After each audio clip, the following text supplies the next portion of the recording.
ফেব্রুয়ারিতে প্রথমার্ধেই নির্বাচন হতে হবে, এর বিকল্প নেই, বললেন সালাউদ্দিন। রাজধানীর ফরেন সার্ভিস একাডেমির জাতীয় ঐক্য মত কমিশন প্রধান উপদেষ্টা এবং রাজনৈতিক দলগুলোর বৈঠক শেষে সাংবাদিকদের সঙ্গে কথা বলেন সালাউদ্দিন আহমেদ। ২০২৬ সালের ফেব্রুয়ারির প্রথমার্ধে জাতীয় সংসদ নির্বাচন হতে হবে এবং এর কোনো বিকল্প নেই বলে মন্তব্য করেছেন বিএনপিপন্থী স্থায়ী কমিটির সদস্য সালাউদ্দিন আহমেদ। তিনি বলেন, আসন্ন জাতীয় সংসদ নির্বাচন সংস্কার ও বিচার প্রক্রিয়া উপর নির্ভরশীল নয়। আজ রোববার বিকেলে রাজধানীর ফরেন সার্ভিস একাডেমি জাতীয় ঐক্যমত কমিশন প্রধান উপদেষ্টা এবং রাজনৈতিক দলগুলোর বৈঠক শেষে সাংবাদিকের ব্রিফিংয়ে একথা বলেন বিএনপির এই নেতা।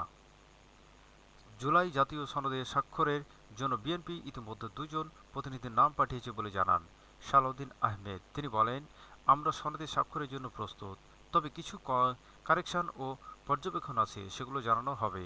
জুলাই সনদ বাস্তবায়নের ক্ষেত্রে যাতে ভবিষ্যতে কোনো প্রশ্ন বা না উঠে সেই জন্য প্রধান উপদেষ্টা সুপ্রিম কোর্টের আপিল বিভাগের মতামত নিতে পারেন বলে সালাউদ্দিন আহমেদ প্রস্তাব দিয়েছেন।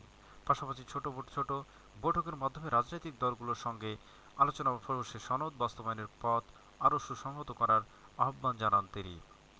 জুলাই সনদকে একটি ঐতিহাসিক ও জাতীয় গুরুত্বপূর্ণ দলিল আখ্যা দিয়ে সালাউদ্দিন বলেন, এটি এমনভাবে বাস্তবায়ন করতে হবে যাতে ভবিষ্যতে কোনো আদালতে প্রশ্নবিদ্ধ না হয়। নির্বাচন প্রসঙ্গে বিএনপির স্থায়ী কমিটির এই সদস্য বলেন, এটি কোনোভাবেই শর্তাধীন নয়।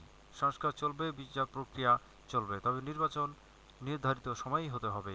ঐক্যমত্য কমিশনের বিএনপি প্রধান প্রতিনিধি সালাউদ্দিন আহমেদ বলেন, নির্বাচনের অনিশ্চয়তা তৈরিতে হলে তা শুধু জাতীয় নিরাপত্তাই নয়, আঞ্চলিক নিরাপত্তার জন্য হুমকি হয়ে দাঁড়াতে পারে।